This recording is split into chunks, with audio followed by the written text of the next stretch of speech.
melek tentang hukum. Soal hukum ini memang sesuatu pembahasan yang tidak pernah ada ujungnya, yang tidak pernah ada akhirnya. Maka oleh karena itu saya dari Kota Tapanuli Utara, tepatnya di Tarutung ini akan membahas bagaimana implikasi Undang-Undang Cipta Kerja pasal 110A dan pasal 110B tentang keterlanjuran. Bapak Ibu yang berbahagia, saya mau sampaikan sekelumit ilmu pengetahuan yang saya ketahui tentang bagaimana penyelesaian keterlanjuran berdasarkan Undang-Undang Cipta Kerja. Nah, undang-undang ini sebetulnya dilahirkan supaya bagaimana ada kepastian hukum kepada mereka yang sudah terlanjur melakukan penguasaan atau pengalih fungsian kawasan hutan tanpa izin yang sah. Maka diberilah kesempatan oleh Undang-Undang Cipta Kerja ya, yang dilahirkan pada tahun 2020 dan terus ada diundangkannya peraturan pemerintah nomor 24 tahun 2021 tentang tata cara penyelesaian lahan masyarakat yang terlanjur dibuka di dalam kawasan hutan.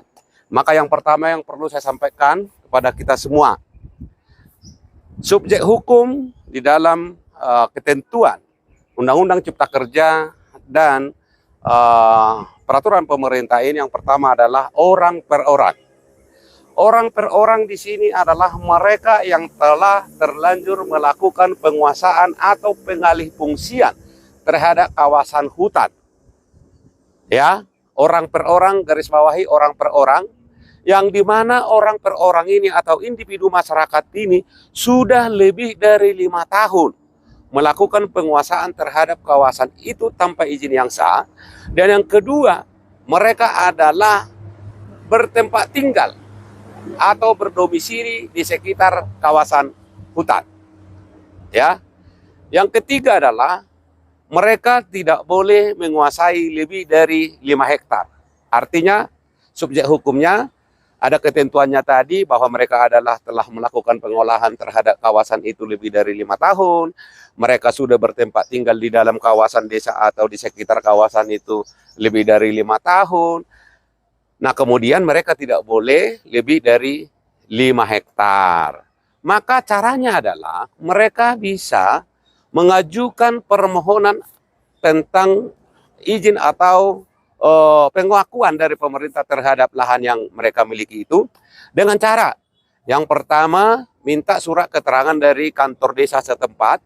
Nanti surat keterangan ini ada 2 hal, tentang surat keterangan ke penguasaan fisiknya, yang kedua tentang domisili bahwa saudara itu adalah berada di dalam kawasan hutan atau di sekitar desa yang ada di dalam kawasan hutan.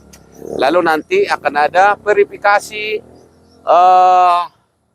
administrasi dan setelah itu nanti akan dilakukan juga verifikasi faktual. Artinya pencocokkan antara administrasi yang saudara ajukan tadi itu nanti akan dilakukan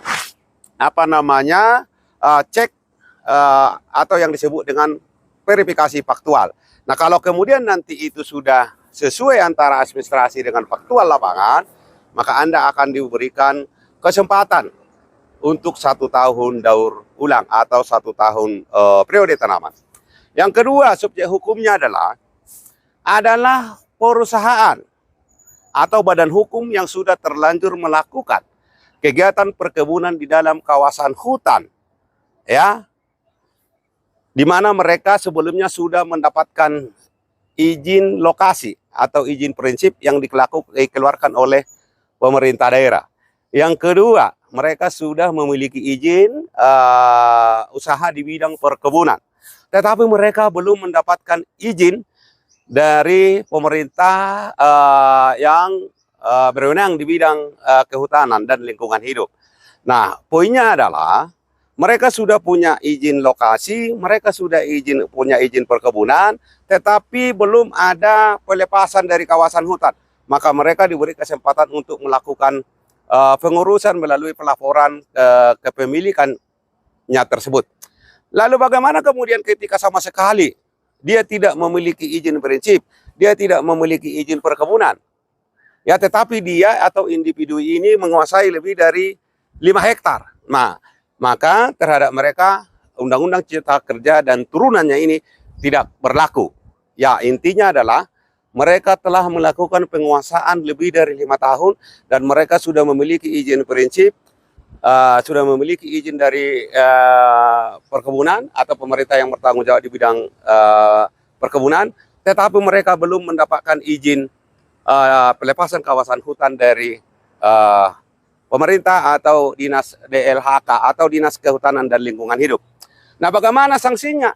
Mereka tidak diberikan atau tidak dikenakan sanksi pidana, tetapi mereka hanya diberikan sanksi administrasi berupa denda atau pembayaran PS dan DR-nya.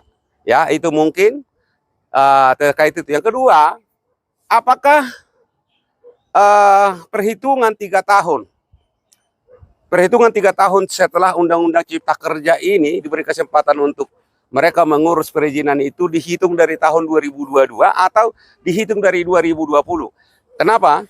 Karena memang ini menjadi dilema di pembahasan orang-orang ahli hukum. Kenapa kemudian saya sampaikan seperti itu?